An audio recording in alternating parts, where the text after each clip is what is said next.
think it's time for us to nail down another must-have skill. This is number 23, single-handed gun access. Single-handed gun access. We're going to talk about why, if you're carrying a gun, it is paramount, meaning super important, that you have the ability to get single-handed gun access and deploy that weapon, if it is that you're carrying it for self-protection, self-rescue. If you're just carrying it to train or do badass sub-second draw strokes, do you. I will also say, check out Jeff Gonzalez of Trident Concepts. Jeff has a fantastic concealed carry course, super high round count, high regard for accuracy, and much of the work in that course is done single-handed. Let's talk about why. If you're gonna need to get a gun out and you are practicing to have best case scenario, meaning both your hands, right? The draw that has now become ubiquitous here on social media, pull, tug, press, shoot, blah, blah. Works great till it doesn't, till possibly this arm is injured, till possibly this arm is engaged in keeping somebody from hurting you, possibly holding a weapon, possibly stopping somebody else from getting a gun out, possibly grabbing a muzzle. Many, many things. Possibly shot up, broken up, stabbed up, etc. Do you have the ability to do what it takes, and at a subconscious level, I just fouled that draw, but I went through it anyway, and get the thing out and into the fight? That's on you. I'm gonna be using the Victos waterproof leather jacket. To be clear, they haven't paid me a cent for this. This is my favorite jacket. It is waterproof leather. You see this in range videos with me. It's so durable. With a layer or two underneath it, I can go through most seasons. I'm gonna take it off right now for a minute so I don't get too overheated. We'll be using it to do some of the outside the waistband stuff. So, food for thought. We dress in t-shirts, we dress in different kinds of layers. I've got a hoodie, I've got the jacket, I've got my t-shirt. I just wanna work through two positions. Something super simple to think about is taking your thumb like you're the Fonz, like a hey, right, the Fonz, and coming up underneath your cover garment. In this case, my cover garment is a t-shirt. I'm gonna come up, taking my thumb and making contact with my abs, my rock hard abs.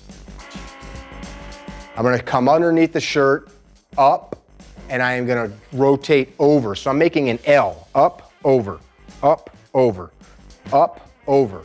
And I am the whole time maintaining contact with my body. So I'm up, over, and then I can punch straight down onto the gun for my master grip, retrieving it. Safe reholster, punching my, as I say, dick tip to the breeze, because I want that gun, if it was to somehow discharge in the appendix position, to be pointing out over important bits and pieces, including my feet, knees, legs, etc. And the most important part, do I need to say it?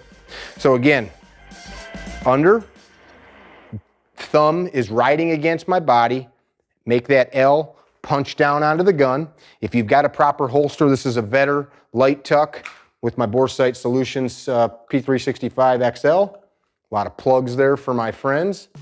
I can deploy the gun. And of course, the guns that we're working with today have been cleared out. That is from that position, right? Super simple. Now, if you've got like a skin tight shirt, it's gonna make it harder. You may be thinking, why don't I just grab it and get it up? That's the point. You might not be able to. Up, over, down. That might seem super simple, but after drilling it a bunch and actually getting it down, you're gonna find out, one, it's super easy, and two, why haven't I been doing this all the time? Now, if my hand is busy doing other stuff, I can get that gun deployed and go to work. See, there's a thing that I've noticed as of late. It's let's make sexy videos, and this isn't me bitching, but it comes down to creating content that is content. You know, it's like, it's filler, fluff, stuff. I don't need to watch another sub-second draw stroke off video. I need to know how I can teach somebody, or how I can teach and train myself to get my gun out in the worst case scenario. For example, pinned against a vehicle in a parking lot. Somebody's got you by the throat, or maybe they've got a weapon to you.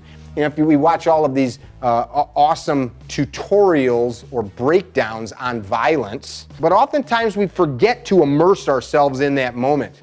somebody's trying to stick you with a blade, it's not just This whole time that I'm sitting here, I'm being stabbed to death. I need to trap the weapon, right? I need to be able to do that, which means I'm going to lose one of these hands. So quite simply, from the appendix position, thumb underneath the cover garment, traverse across the body, L down on top of the gun, punch out, do the deed, period. Let's go to outside the waistband. So I'm going to lose the LightTuck and SIG for a minute. Got a beautiful blaster here from Langdon. Reposition my stuff, and we'll talk about this. So of course, open cover versus closed cover, completely different scenario, right? So open, super simple. I can be in a calm, relaxed position, whatever it may be, and if I need to, I can sweep, come down on top of the gun, clear, go to work, right? Very safe reholster. Look the gun into the holster. Don't get in the habit of punching it around. I used to argue on these platforms with guys telling me, don't look. Toss some more sauce at you, buddy. So quite simply, now this hand is preoccupied doing something, I can go down, sweep back, and punch right onto the gun. A quick, simple tip, as you're clearing, as I come back, I catch that garment, right? I'm gonna tuck this in so it doesn't hose us, but so you also can see what we're doing. So as the gun comes around, or the coat or cover garment comes back, I'm pinning with this chunk of my arm. See that? So it can't sweep back onto the gun. When I go to reholster, what I often do to do it safe, if I've got a cover garment like this, is I open with this hand while maintaining good cognizant muzzle direction, cognizance of the muzzle direction. I sweep that back, pin it in my armpit, and I can safely holster. Make sense? Now let's zip up. There we go. Yeah, it feels good. So same thing that we did earlier. Check it out, the same skill works here. Thumb, under, back, and I might have to do some lifting to make that happen. Same thing with the cover garment. Clear it gently and safely. Easy, easy stuff. But if you don't think about this stuff, if you don't think about it and practice it, you're gonna just assume you're gonna sort it out in the moment. Yes, we have a two-handed cover garment clear, but if you work the cover garment clear with a single hand, it's gonna make you better. It's gonna make you more capable. Let's get this warm. Oh yeah, I know you want it off too. More capable. It's gonna make you safer in the long run and better able to deal with violence if it ever comes your way. I hope it doesn't. I do hope that you enjoyed lesson number 23. If you've been following these must-have skills, they are not in any particular order. We've just been numbering them so that we can go back to them. If you enjoyed this video, share it. If it was meaningful to you in any way, send a nice comment our way or a good vibe. Don't be dickheads, and if you have to toss the sauce at some idiots, don't be afraid to do so. Mick with CarryTrainer.com, Drew behind the camera. Love you. Peace out.